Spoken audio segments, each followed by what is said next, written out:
What's up, everyone? It's Russo. I hope everyone is doing well. Please follow my Instagram at Russo Lifts, just in case something happens to this YouTube channel. You can follow, message, and you can watch my daily story content on Instagram. I'll see you there.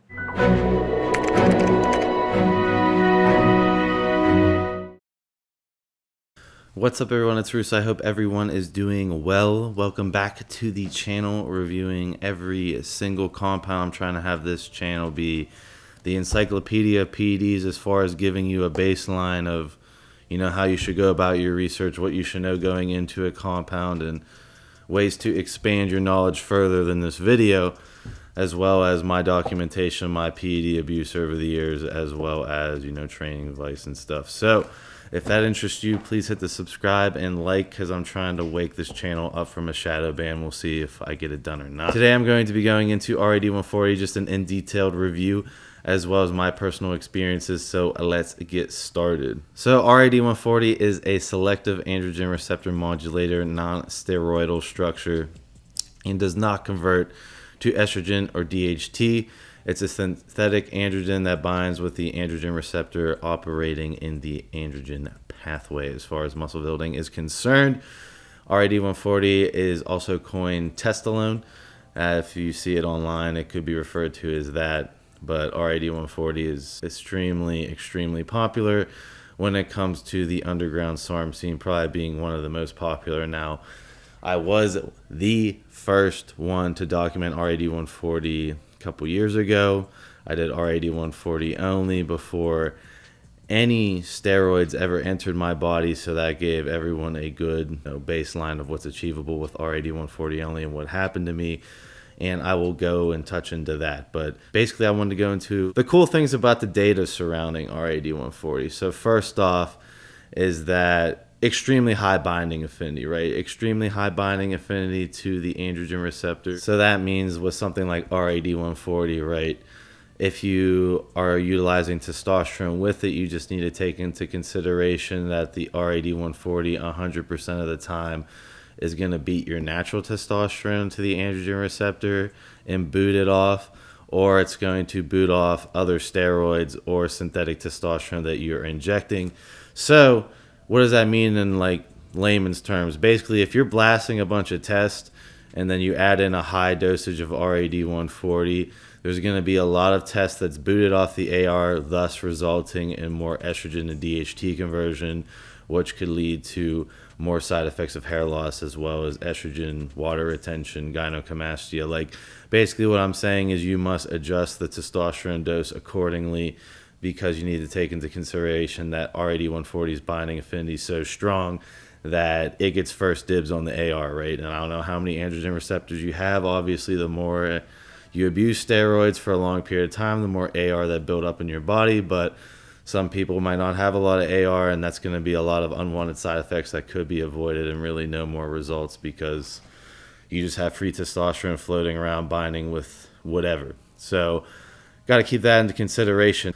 Another benefit, as far as keeping a SARM, why they're still being studied to this day, is that it doesn't bind with the prostate nearly as much as something like testosterone. So I touched on the S4 video. It basically doesn't bind with the prostate at all, which makes it extremely promising for prolonged HRT, TRT, androgen replacement therapy on causing as little stimulation to the prostate at all. With RAD-140 in the studies, they saw that it required a 60 times higher dosage of RAD-140 to produce the same amount of prostate stimulation as testosterone. So it's much more selective towards skeletal muscle and bone. Now, obviously, that's in the clinical dosage. As we go into the bodybuilding dosages, that doesn't start to matter, but not everyone is here for bodybuilding, right? Some people are just biohackers wanting to improve quality of life and not take it to the extreme and in a clinical dosage, right? That still holds true. So keep that in mind. If you have PSA issues on your PSA, when you get your blood work, if your prostate is enlarged, you could look into replacing a portion of your HRT, TRT with something like S4 or even possibly RAD-140, and then overall, those SARMs aren't going to stimulate the prostate. Thus, overall, less prostate stimulation activity, which would shrink your prostate over time. In theory, that is one of the main things to look at. And even with RAD-140, which is super anabolic, not very androgenic, although I do have a lot of androgenic side effects with RAD-140, it's not androgenic. It's extremely, extremely anabolic. So I do have females who message me who have a lot of good results with it. I personally wouldn't recommend a female RAD-140. I think it could cause clit stimulation and masculinization side effects personally, but that doesn't stop women from playing around with it. And this is one of the hardeners that, you know, they go with for bikini preps or figure preps, and I see it a lot. So the look that RAD-140 is going to yield is going to be a super dry, sucked in, dense look, almost like a half natty look per se. You're not going to be popping with nitrogen retention. You're going to be sucked in, but your muscles are going to be super dense and hard. This makes RAD-140 very appealing for powerlifters who have to stay in a weight class and who don't want to gain a bunch of weight, rather get extremely strong and dense at the same weight to stay in their weight class. When I've played around with RAD-140, I found it extremely hard to eat to keep up with it and extremely hard to gain weight, right? My basal metabolic rate definitely increased dramatically on it, and I didn't really put on much size, right? Did I get extremely strong? Was my working volume like tripled with the amount of weights I could do? Absolutely. But was it, you know, super like I blew up, crazy nitrogen retention, I look super enhanced? No.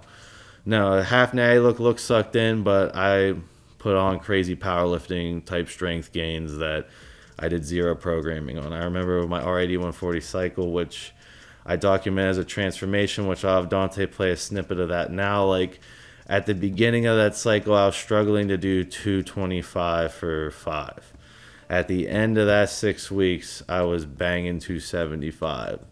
Absolutely insane strength gains. The next thing I wanted to go into is, you know, RAD-140 being neuroprotective. So I'll have Dante throw up the study that shows its ability to protect that normally cause neuron loss. So theoretically, RAD-140 makes you smarter. It's neuroprotective.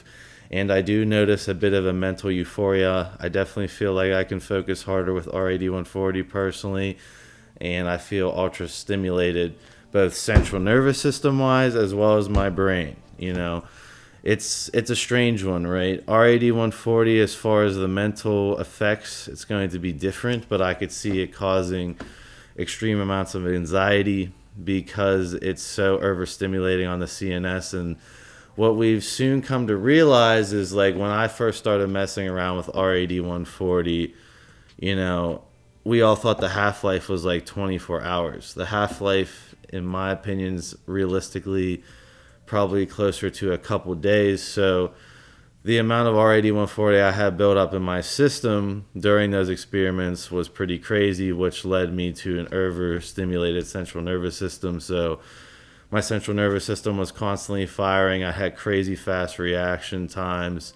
And as far as the neuroprotective feel, I definitely felt way easier ability to concentrate, and I definitely felt way more in my thoughts personally with the mental euphoria. But at the same time, does it impact my mood? It impacts my mood horribly. You know, Dante was here with me when I documented RAD-150, which is a slight tweak of RAD-140. It just makes it stronger.